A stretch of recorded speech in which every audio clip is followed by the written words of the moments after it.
I did my PhD research at Brooklyn Polytechnic Institute, and my major department was in chemistry, but my thesis advisor was the chair of chemical engineering, and the area that I got involved with was biomaterials.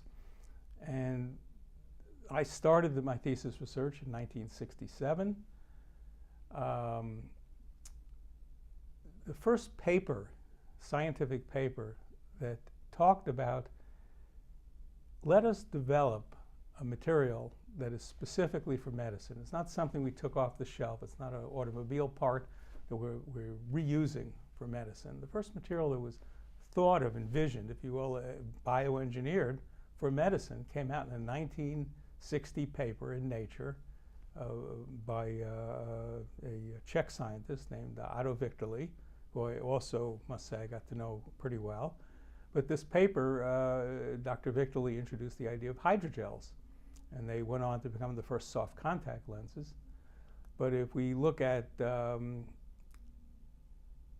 what is happening today, hydrogels are so widely used in all different areas of medicine and technology that that one paper was very seminal. So when I got started in it, the paper came out in 1960. I got started in 67. And I was working in an area where very few other people were working. It was very, just 1 or 2, 3, 4 groups worldwide maybe working in this type of research. And it just kept on leading to new things. In the early days, we actually had a grant funding from what was called back then the Atomic Energy Commission to work on a plutonium-238 powered artificial heart, if you can believe such a thing existed, or even the concept existed. But fortunately, we were commissioned at the University of Washington. I was starting my postdoc then. We were commissioned to work on the blood contacting materials for this artificial heart. And again, hydrogels seemed like an obvious choice. So we explored them for many years. Turned out for some very interesting reasons they didn't work out. Other types of materials are used now. But that initial research on blood interactions with synthetic materials has been a dominant theme in my life now for 40-something years. Now my own research is heavily oriented to instead of putting in an inert material in the body, the concept of how we can steer the body and its cells and its proteins to regenerate and recreate tissue. And maybe these ideas have been affecting me, but I've even submitted a grant recently on a new idea for regrowing a limb. How can we take a limb and get a whole limb to regenerate? I think we have ideas that could lead us in that direction. So many examples, kidney dialysis, for example. Just go back 70 years, and if your kidneys failed, you were sentenced to death in 3 weeks, a very unpleasant death, because there was simply no other options. And now people routinely go on kidney dialysis. Many people stay on for many, many years. There are still issues, concerns with making it better, making it safer, making it cheaper, making it more convenient for the patient.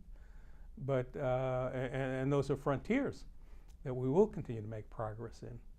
But it has been totally transformative in medicine, the idea you can take somebody with a totally failed organ and sustain them and have them have a useful life where they have a family, they have a job, they're generating income, generating taxes, contributing to society, where before they would just have quickly succumbed in a most painful manner.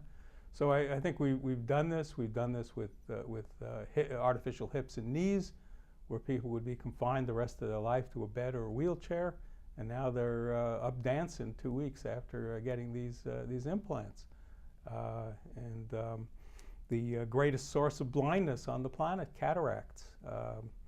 Cataracts are no longer, at least in developed countries, nobody goes blind due to cataracts, due to implant lenses, intraocular lenses, which I happen to have one of, so I'm And in fact, I helped assisted in the development of some of the plastics that went into my lens. So I'm very proud of this particular development, and the lens works wonderfully. I have better vision than I've had since I was 15 years old, thanks to this lens. So I think those are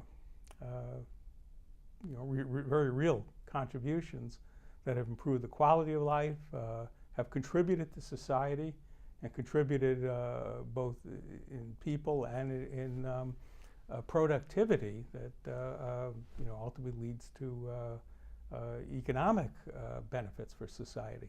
Well, I do have substantial concerns about the future of funding for research. The model we've had for the last 50, 60 years or so, which has allowed substantial support from the National Science Foundation, from the NIH, I think has worked very well. It's been transformative. I think people have said that 50% of the economy comes from technologies that have evolved in the last 50 years, and I think all of these can be traced back to the federal government investment in research. At the moment, I see the research establishment being very substantially threatened by a tremendous shortage of research funds and a completely changing model about how we fund it, what sort of things we fund. So, for example, I am part of a team. We have a grant awaiting NIH funding. It's in the 6th percentile, so it's ahead of 94% of the grants that went into the NIH. And the NIH isn't sure they can fund this thing. They're not certain if they'll have the money to fund this. When the competition, well, having served on the study sections at the NIH, what you typically see, you get a whole bunch of grants into review, and there's always 1/3 that rise to the top. It's pretty clear there's an excellent 1/3, and then 2/3 that might be good, they might be okay, but there's always these superlative grants, these exceptional, potentially transformative grants that rise to the top. 33%. Now, when we're down to numbers of 6 or 8 or 10% getting funded, 90% getting rejected, I think we have some very serious problems. The contributions that have gone back to medicine, have gone back to the economy, has shown that the research investment has been repaid many, many times over. This is a very inexpensive investment considering the great rewards that society has reaped from the technologies that have come out of university-based research.